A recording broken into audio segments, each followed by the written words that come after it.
வரைக்கும் கல்லு கட்டெல்லாம் கட்டி எல்லாம் முடிச்சு கொடுக்கறதுக்கு தான் இந்த 7 லட்சம் ரூபான்னு சொல்றீங்களா இல்லைன்னா அது தனியா வருமானு சொல்லி இது வந்து நான் லேசா நினைச்சுதான் உள்ள இறங்கினேன்.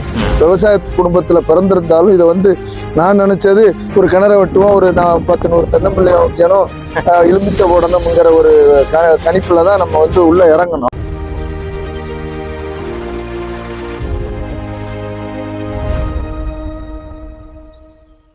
அக்ரி இன்ஃபோ நேயர்களுக்கு வணக்கம்.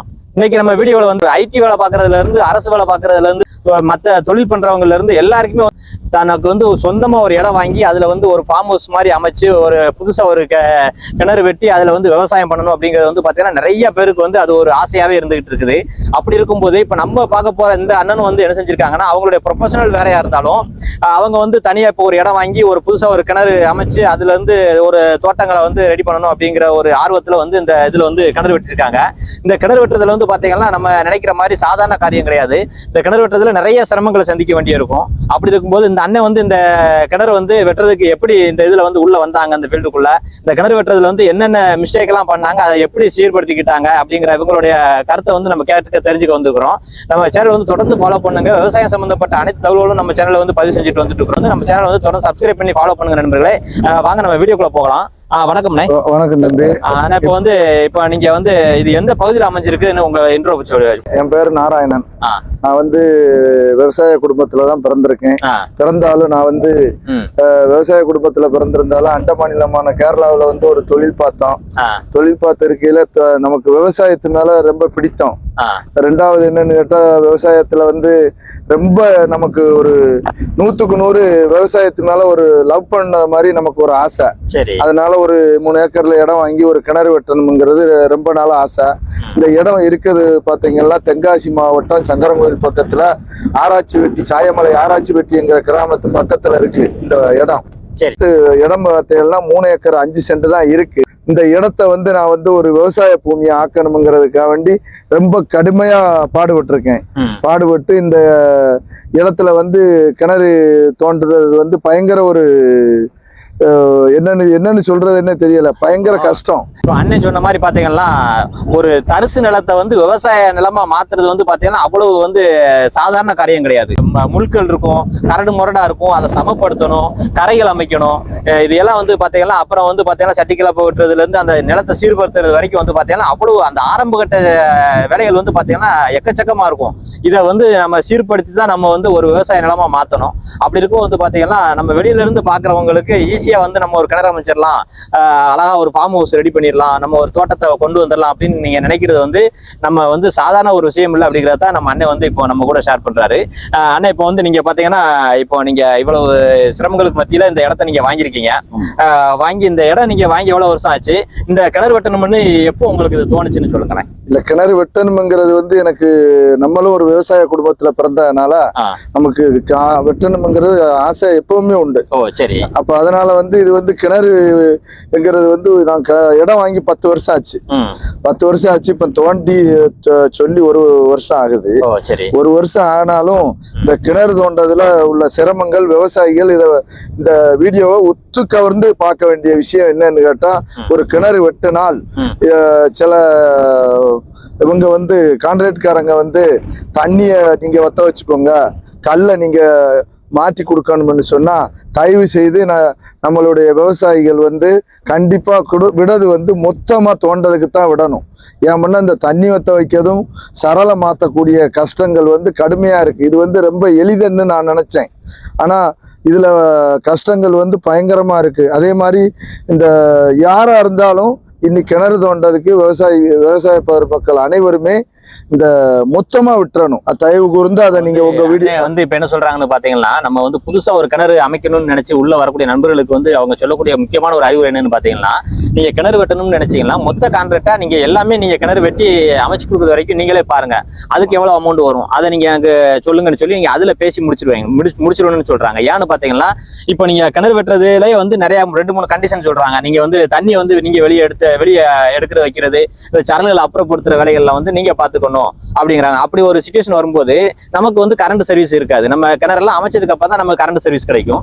இந்த சமயத்துல வந்து பாத்தீங்கன்னா அந்த தண்ணியை வந்து அப்புறப்படுத்தணும்னா ஜென்ரேட்டர் வாங்க வேண்டியிருக்கும். அந்த ஜென்ரேட்டருக்கு டீசல் வாங்க வேண்டியிருக்கும். இப்ப இருக்க காலகட்டங்களில் வந்து பாத்தீங்கன்னா பல்க்ல வந்து டீசலும் சரி பெட்ரோலும் சரி நமக்கு வந்து பற்றாக்குறையா இருக்கு. கேன்ல போய் கேட்கும்போது கிடைக்கிறது கிடையாது. இவ்வளவு சிரமங்களுக்கு மத்தியில தான் நம்ம வந்து நம்ம தொழிலையும் விட்டுட்டு இங்க வந்து அந்த தண்ணியை வத்த வைக்கிறதுக்காண்டி நம்ம நின்று மெனக்கெடுக்க முடியா இருக்கும். அதுக்கு நம்ம இன்னொரு ஆலையை நம்ம வந்து போட முடியாது அப்படிங்கிற மாதிரி சொல்றீங்க. ஆமா, கேரளா இப்ப வந்து சென்ட்ரேட்டிக்கு 1.45க்கு சென்ட்ரேட்டி வாங்கினேன்.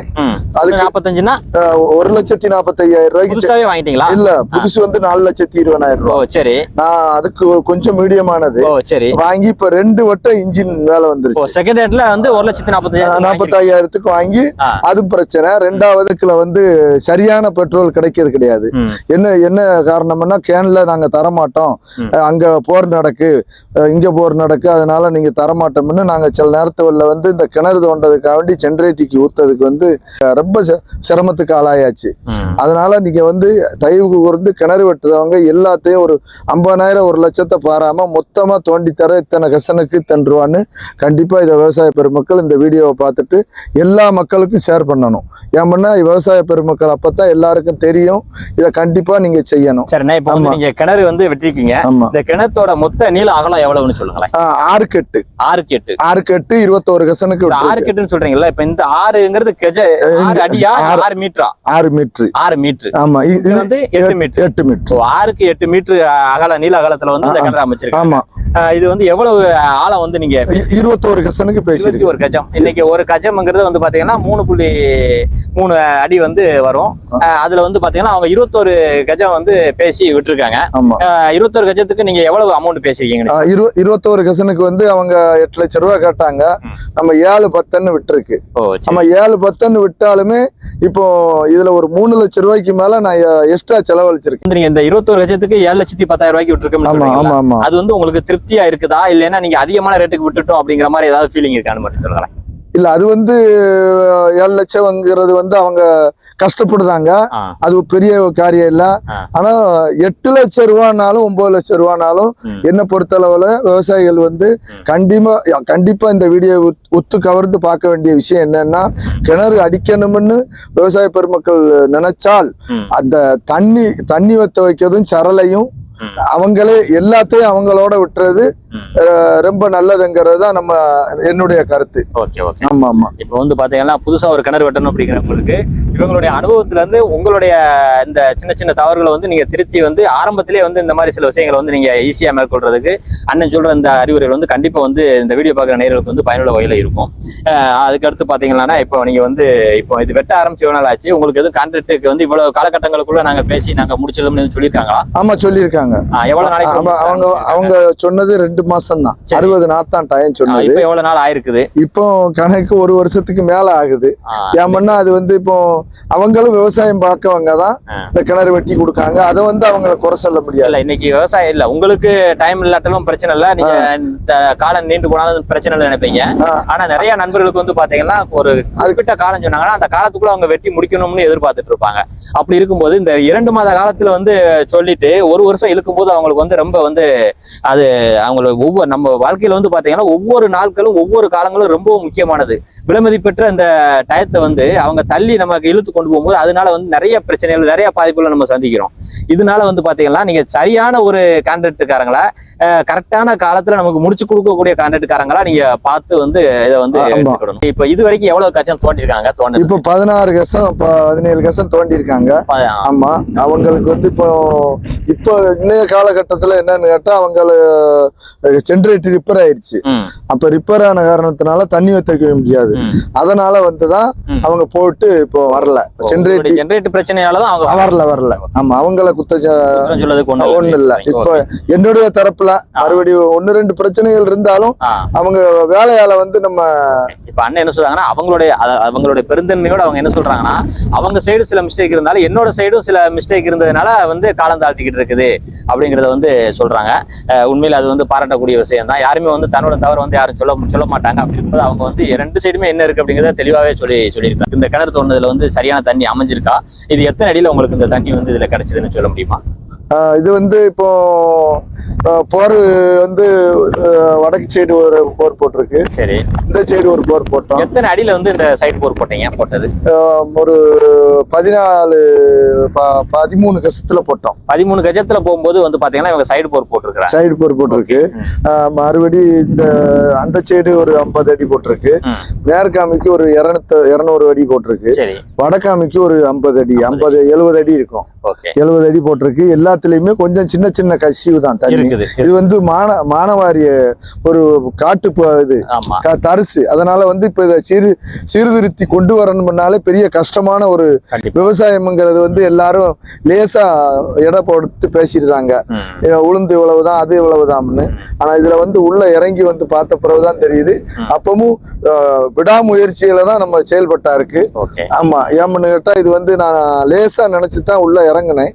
விவசாய குடும்பத்துல பிறந்திருந்தாலும் இதை வந்து நான் நினைச்சது ஒரு கிணற வெட்டுவோம், ஒரு 10-100 தென்னம்பிள்ளை வைக்கணும், எலுமிச்சை போடணும்ங்கிற ஒரு கணிப்புலதான் நம்ம வந்து உள்ள இறங்கணும். சரி. ஆனா ஒரு வருஷமா நான் ஒரு தொழிலுக்கும் போக முடியாம, எங்கேயும் போக முடியாம, அங்கிட்டும் இல்லாம நான் ஊர்லயே தான் இருந்துகிட்டு அப்படியே சுத்தி வர வேண்டிய சூழ்நிலை. விவசாயத்துல இறங்கிட்டோம். அதனால நம்ம கண்டிப்பா அதை ஜெயிச்சு காட்டணும்ங்கிறதுலதான் நம்ம முன் வச்ச கால பின் வைக்காம இருக்கோம். அதுக்கு அரசும் ஒத்துழைப்பு கொடுக்கணும்ங்கிறது தான் என்னுடைய தாழ்மையான வந்து பாத்தீங்கன்னா இப்ப அண்ணன் சொல்ற மாதிரி நம்ம இந்த விவசாயத்துல வந்து புதுசா வர நண்பர்களுக்கு என்ன ஒரு விஷயம்னு பாத்தீங்கன்னா அவங்களுக்கு வந்து அந்த விவசாயத்தை பத்தின ஆசை இருக்கும், ஆனா புரிதல் இருக்காது. அப்படி இருக்கும்போது வந்து பாத்தீங்கன்னா இந்த கிணறு வெட்டுறதுல இருந்து என்னென்ன விவசாயங்களை வந்து தேர்ந்தெடுக்கலாம், அதுக்கு எவ்வளவு இடைவெளியில அமைக்கணும், அதுக்கு மானியங்களை எப்படி பெறணும் அப்படிங்கறதெல்லாம் வந்து பாத்தீங்கன்னா நம்ம சேனல்ல வந்து தொடர்ந்து பதிவு செஞ்சுட்டு வந்துட்டு இருக்கிறோம். அதனால வந்து பாத்தீங்கன்னா நம்ம சேனல்ல வந்து அண்ணன் சொல்ற எல்லா விஷயங்களுமே நம்ம சேனல்ல பதிவு செஞ்சிருக்கோம். நீங்க நம்ம சேனல் வந்து தொடர்ந்து ஃபாலோ பண்ணுங்க, சப்ஸ்கிரைப் பண்ணுங்க. நம்ம சேனல்ல பாத்தீங்கன்னாலே உங்களுக்கு ஒரு தெளிவான ஒரு புரிதல் கிடைக்கும். இடம் வாங்கிட்டீங்க, இடம் வாங்கி இடத்தையும் சீர்படுத்திட்டீங்க, கிணறும் வந்து வெட்டியாச்சு. அடுத்ததா வந்து பாத்தீங்கன்னா உங்களுக்கு இன்னி மின்சாரம் தான் தேவைப்படுது. இந்த மின்சாரத்துக்கு நீங்க எந்த வகையில நீங்க சோலார் எதுவும் அமைக்கிறதுக்கு பிளான் பண்ணிருக்கீங்களா, இல்லைன்னா மின்சார வாரியத்துல எதுவும் நீங்க அப்ளை பண்ணிருக்கீங்களான்னு சொல்லுங்களேன். தம்பி, இந்த விவசாயம் வந்து இந்தியா அளவிலே முதுகெலும்புங்கிறது விவசாயம் தான். விவசாயம் இல்லாம யாருமே இந்தியாவில் பிழைக்க முடியாது. ஆனா விவசாயத்துக்கு கரண்ட் ரொம்ப முக்கியம். கரண்ட் இல்லைன்னு சொன்னா நம்ம விவசாயம் பார்க்க முடியாது. சோலார் அமைக்கணுங்கிற எய்ம் கிடையாது. நமக்கு வந்து கரண்ட் தான் வேணும். கரண்ட் இருந்தா தான் நம்ம விவசாயம் பார்க்க முடியும். மக்காச்சோளம் போடணும்னாலும், சோளம் போடணும்னாலும் இங்க வந்து வாழை இதெல்லாம் வராது. என்னன்னு கேட்டெல்லாம் அந்த அளவுக்கு தண்ணி கிடையாது. 21 கசம் கிணறு தோண்டினாலும் அந்த வாழை சாகுபடிகள் செய்யறதுக்கு உண்டான தன்மைகள் பாத்தீங்கன்னா இப்ப உங்களுடைய மண்ணுக்கு எந்த வாழை ஏற்ற வகையில இருக்கும், நீங்க எந்த வாழை அமைக்கலாம். உங்களுக்கு வாழை சாகுபடி செய்யணும்னு நீங்க விருப்பப்பட்டா நம்ம சைட்ல இருந்தே உங்களுக்கு சப்போர்ட் பண்றோம். பண்ணி எந்த மண்ணுக்கு உங்களுக்கு என்ன வாழை வரும், இந்த வாழைக்கு நீங்க அரசு சைட்ல இருந்து என்னென்ன மானியம் உங்களுக்கு வந்து சொட்டி நம்பிக்கிறது கிடைக்கும், இதுக்கு நீங்க என்ன உரம் கொடுக்கணும் அப்படிங்கறதே நம்ம வந்து நம்ம சேனல்லையும் பதிவு செஞ்சிருக்கோம். நம்ம டைரக்டா உங்களுக்கு சப்போர்ட் பண்றதுக்கு தயாரா இருக்கும். நீங்க கண்டிப்பா உங்களுடைய ஆசைகள் வந்து பூர்த்தி செய்யப்படும். தண்ணி இருந்துச்சுன்னா அதுல வந்து நீங்க எந்த ஒரு இதுவும். இப்போ சோலார் வந்து நீங்க தம்பி சொன்னே இல்ல, சோலார் வந்து அமைக்கிற மாதிரி இல்ல, கரண்ட்டுக்கு தான் தக்கலையில 2.5 லட்சம் ரூபாய் கட்டி வந்துருச்சுன்னா அது ஒரு நமக்கு ஒரு விவசாயிகளுக்கு ஒரு நல்லதா இருக்கும். ஆனா அதை வந்து இப்போ சர்க்காரு மாறினதுனால அது ரொம்ப காலதாமதமா இருக்கு. அது விவசாயிகளுக்கு ரொம்ப பாதிப்பாக இருக்கு. எனக்கு மாத்திரம் இல்ல, நிறைய பேர் இந்த மாதிரி வெயிட் பண்ணிக்கிட்டு இருக்காங்க. இந்த தக்கலையில உள்ளது மொத்தத்திலே ஆபீஸுக்கு நான் 2 நாளைக்கு ஒருக்கா போகவும் தொலைபேசி மூலமா தொடர்பு கொள்ளுதேன். அவங்க என்ன சொல்லுவாங்க, நாங்க இன்னும் அறிவிக்கல சார், நாங்க என்ன செய்யட்டும் வாங்க. ஆனா இங்க வந்து நமக்கு வந்து அர்ஜென்ட். தற்கல்ல வந்து அப்ளை பண்றதுக்கு வந்து பாத்தீங்கன்னா இப்ப நம்ம புதிய அரசு அமைச்சதுனால வந்து பாத்தீங்கன்னா இந்த ப்ராசஸ் போய்கிட்டு இருக்கு. அப்படிங்கறதுனால வந்து இந்த வெப்சைட்லாம் இன்னும் ஓபன் ஆகல அப்ளை பண்றதுக்கு அப்படிங்கிற மாதிரி சொல்றாங்க. இப்ப அவர் சார்பா நம்ம சேனல் சார்பா வைக்கக்கூடிய கோரிக்கை என்னன்னா, இந்த தற்கலுக்காக வந்து விண்ணப்பிச்சு வெயிட் பண்ணிட்டு இருக்க இந்த விவசாய பெருமக்களுக்கு நம்ம நண்பர்களுக்கு என்ன சொல்றாங்கன்னா, அரசு சைட்ல இருந்து எவ்வளவு கூடிய வரையில வந்து இந்த தற்கல் அப்ளிகேஷன் வந்து ஆன்லைன்ல அப்ளை பண்றதுக்கு வந்து ஓபன் பண்ணி விட முடியுமா, அவ்வளவு சீக்கிரம் நீங்க செஞ்சு கொடுத்து தற்கல் மின் இணைப்பையும் வந்து கூடிய சீக்கிரம் எங்களுக்கு செஞ்சு கொடுத்தா இந்த இது வந்து பாத்தீங்கன்னா எங்களுக்கு வந்து ரொம்பவும் வந்து மிகவும் உதவிகரமா இருக்கும் அப்படிங்கிற மாதிரி சொல்றீங்க. இது வந்து நம்ம சேனல் சார்பாகவும் அரசு கவனத்துக்கு கொண்டு செல்றதுக்கு வந்து பாடுபடும். அண்ணே வந்து பாத்தீங்கன்னா இப்ப நீங்க இந்த கிணறுக்கு வந்து கடைசி வரைக்கும் கல்லு கட்டெல்லாம் கெட்டி எல்லாம் முடிச்சு கொடுக்கறதுக்கு தான் இந்த 7 லட்சம் ரூபான்னு சொல்றீங்களா, இல்லைன்னா அது தனியா வருமானு சொல்லி 7,10,000 ரூபாய் கிணறு வெட்டி தர மாத்திரம். சரி. மறுபடியும் கல்லு கட்டுறதுக்குன்னு ஒரு 2.5 லட்சம் ரூபாய்க்கு வருங்கிறது ஒரு யூகம். ஆனா ஒண்ணு 2 வரும், இல்லைன்னா 2.5 வரும். அப்ப அப்படி எங்கையில ஒரு கணக்கு ஒரு 7 ஒரு பிளஸ் ஒரு 2.5 9.5 மறுபடியும் இந்த மோட்டர் வாங்கினது மொத்தம் ஒரு 12 லட்சம் ரூபாய் கிணறுங்கிறதுக்கு ஆகும். மறுபடி சர்க்கார்ல இருந்து ஒரு கிணறு வெட்டுறதுக்கு விவசாயிகளுக்கு ஒரு மானியம் கொடுத்தா ரொம்ப சந்தோஷமா இருக்கும். இந்த திட்டங்கள்லாம் வந்து பாத்தீங்கன்னா அரசு சைடுல இருக்கத்தான் செய்யுது. எப்படி நீங்க போய் அணுகணும், எப்படி அப்ளை பண்ணணும் அப்படிங்கறது வந்து நிறைய பேர் போனேன். 2-3 பேருக்கு போனேன். போகையில அவங்க என்ன சொல்லுவாங்கன்னா, சார் இப்போ வரும் அப்போ வரும், இது கம்யூனிட்டி ரீதியா தான் வரும், அதனால ஒரு மாவட்டத்துக்கு 2-1 தான் வரும். அப்போ என்ன நானும் இந்த 10 வருஷமா இந்த கிணறு மானியத்துல கிடைக்குமாங்கிறத வந்து நான் ரொம்ப இல்ல, அதாவது பாத்தீங்கன்னா இப்ப நம்ம சொல்றது நமக்கு வந்து புரியுது, உங்களுடைய ஆதங்கங்களும் புரியுது. பொதுவா வந்து பாத்தீங்கன்னா நம்ம அரசு வந்து என்னத்த கவனத்துல கொள்ளும்னா, ஒரு இடம் வாங்குறது கூட வந்து கொஞ்சம் கஷ்டப்படக்கூடிய ஒரு விவசாயி அந்த கிணறை வெட்டுறதுக்கு வந்து எவ்வளவு கஷ்டப்படுவாங்க, அதுக்கு என்னென்ன வந்து நிபந்தனைகள்லாம் இருக்குது அப்படிங்கிற அந்த நிபந்தனைகள் எல்லாம் கவனத்துல கொண்டுதான் வந்து இலவசமா வந்து அந்த கிணறை வந்து அமைச்சு கொடுப்பாங்க. இருக்கிற எல்லா விவசாயிகளுக்கும் வந்து அமைச்சு கொடுக்கறதுக்கு அரசாங்கத்தால முடியாது.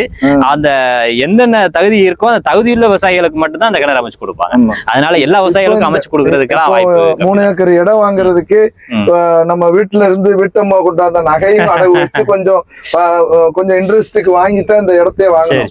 ஆமா, நம்ம விவசாய குடும்பத்துலனாலும் அங்க பங்காளி கிணறு, அதுல ஒண்ணும் பண்ண முடியாது, இதுலனாலும் எதுவும் பண்ணலாம்ங்கிற ஒரு இதுலதான் நம்ம செஞ்சோம். ஆமா, இந்த வாட்ஸ்அப் தளத்துல பாக்கவங்க வந்து இத கண்டிப்பா விவசாய பெருமக்கள் எல்லாருமே இத லைக் பண்ணி இத கண்டிப்பா சர்க்காருக்கு போய் எட்டும்படி எல்லாரும் செய்யணும், எல்லா மக்களும் இதை பார்த்து கண்டிப்பா. ஆனா இன்னமும் 10.5 லட்சம் 12 லட்சம் கரண்டுக்கு 2 லட்சம் ரூபாய் என்ன வேணும், அதுவும் இன்னும் சர்க்கார் அதை கூடிய சீக்கிரம் விரைவில் இத ரெடி பண்ணி தரணும்னு தாழ்மையாவது வேண்டிக் கொள்கிறேன். பொதுவா வந்து ஒரு கிணறு அமைக்கணும் அப்படின்னு பாத்தீங்கன்னா, இப்ப அண்ணன் சொல்ற மாதிரி வந்து நம்ம இடம் வாங்குறது, அதுக்கப்புறம் அதுக்கு நம்ம கிணறுக்கு அமைக்கிறதுக்கு தோண்டி கொடுக்கறதுக்கு அது ஒரு செலவு இருக்குது. கிணறு தோண்டினதுக்கு அப்புறம் வந்து பாத்தீங்கன்னா அதுக்கு வந்து கல்லுக்கட்டு அமைப்பாங்க, அந்த கல்லுக்கட்டு அமைக்கிறதுக்கு அதுக்கு தனியா ஒரு செலவு இருக்குது. அப்புறம் அந்த கல்லுகளை எல்லாம் அப்புறப்படுத்தணும், திரும்ப நம்ம மோட்டர் வைக்கணும், தற்களுக்கு அப்ளை பண்ணி இபி வாங்கணும். இது எல்லாம் சேர்த்து வந்து பாத்தீங்கன்னா மொத்தமா தோராயமா எவ்வளவு மதிப்பு அமௌண்ட்? ஒரு 10-14 லட்சம் ரூபாய் வரும். மறுபடியும் நம்ம விவசாயம் பண்ணதுக்கு வர இது காட்டணும். இப்ப மரத்தை எல்லாம் பிடுங்கி ரெடி பண்ணி அந்த மொத்த வேலிக்கருவை தான் கிடந்துச்சு, சீமை வேலிக்கருவைன்னு சொல்லுவாங்கல்ல, அதையெல்லாம் நம்ம அப்புறப்படுத்தி இருக்கோம். இப்போ அடுத்த பிஞ்சையெல்லாம் இப்படித்தான் கிடக்கு. அதை என்ன பாருங்க, இது சீரமைப்பதுக்கே ஒரு ரேட்டு வந்துச்சு. இருந்தாலும் இது வந்து நீங்க விவசாயத்தை மக்களுக்கு பரப்பணும்னு நீங்க ஒரு வீடியோ எடுத்ததுக்காக வேண்டி என் சார்பாகவும் என் குடும்பத்து சார்பாகவும் நன்றி.